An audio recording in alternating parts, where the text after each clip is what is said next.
We Dakota people, we don't care how we dress. We don't care what we eat. We don't care if we're fat. We don't care if we're skinny. We don't care if we're ugly. We don't care if we're pretty. As long as especially when you feel like when you're, my son always, my son always says that, Mama bringing my knee hurts, but the minute you're jumping, oh, Mama's out there really going out. Says, by your identity, the people are trying to change us. I don't like it when they put fake things on TV. Of the way we dress. And we never did. I never did use makeup in my life. I never used makeup. And my mom always says, well, contact you need chocolate. God made you like that, and you be like that. If God wants you to be a hayoka, she said you will be one. If God wants you to look like a clown, you be a clown, for making up makeup, And that's our identity that we're losing. If you ever notice that in a community where I come from, it's, cutouts way up here and blouses way down here, tattoos all over you. That's our identity, but we don't realize that, Hickeys, we never had those long time ago. The things that our identity, we're really losing that. And times, even our tribal leaders are doing that.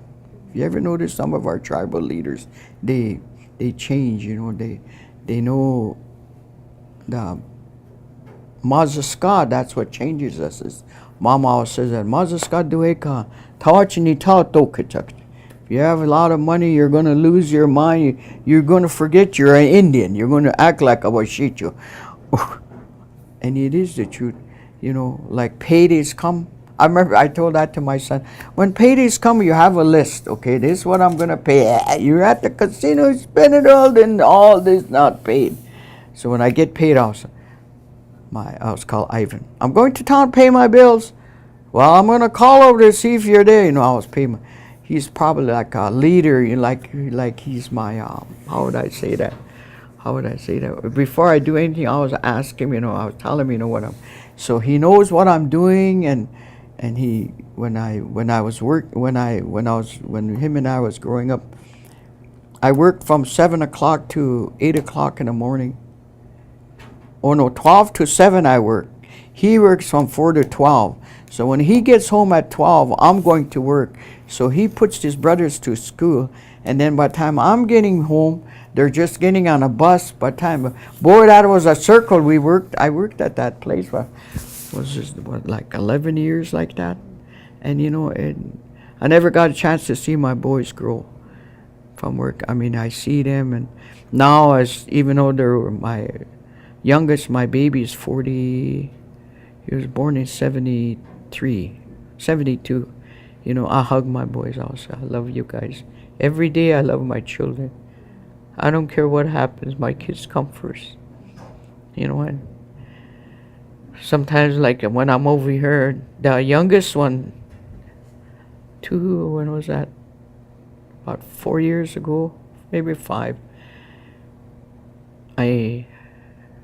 The doctors called us, and they said he got sick. So I went over there, and your doctors told us he had cirrhosis, and he's out of working. I'm gonna lose him one of these days, but he hasn't been drinking for 3 years now. And every day I pray to Tukashana. I never want to lose my baby, And sometimes, what am I going to do if I lose one of my boys? I lost my oldest son. Today, I still think about it.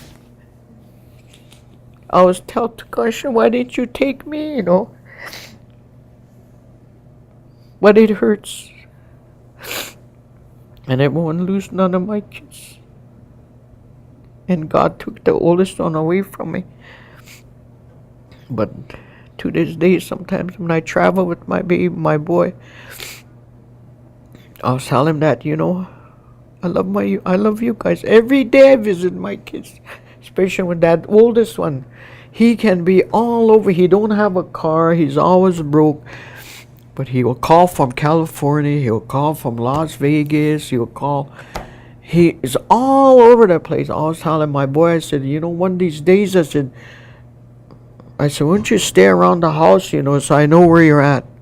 Geez, Mom, I got to see the world, you know. And that day he came home. I could just see him when he was standing at the door. Well, I'm home now. What you going to do about it? He said. I said, now I'm going to have a heartache. I'm going to be headaches and well, I'm going there. No, you better stay, you know. He kind of teases around. He's the one day he called from Newtown and he said, Mom, I hate to tell you this, but he said, I got to tell you something. I said, what is it? He said, I bought a pistol. Well, I bought a pistol from my friend, he said. I said, for what? And he said, he said, I'm tired of living now. I said, gee, don't be saying that. I said, people want to live. They take 14, 15 pills a day. Here you want to die. No, he said, I'm going to use it, Mom. Okay, I said, I'll make a deal with you, my boy. He said, why? Come home with that gun. I said, that gun you got. Come home. Come back to Mama's house. He said, why? Because when you can bring it back over here, I'll pull the trigger. He stood there for a long time. No, I ain't going to do that, Mom. You know, just jokingly, I said that to him. And when he came back, he did have that pistol. He said, Mom, he said, this is what I was going to take my life with. And there, I didn't even, not even 3 weeks after that, he passed away. Yeah. He had a heart pacer. I never knew my son had a heart pacer. He never told me. Until that day he got sick and I went and that doctor said that he was drinking too much, smoking too much pot and stuff. That heart pacer was giving out and they couldn't put a new one in. I said, when did you get that? Well, I had that for about 9 years. And he never told me. Yeah. But we put him in a hospital and I put him in a home. Got in that home early that morning, about 20 after 4, about a little after 4, he passed away. Yeah, I lost my oldest brother. And you know, and it's hard sometimes, but I guess one of these days we have to go.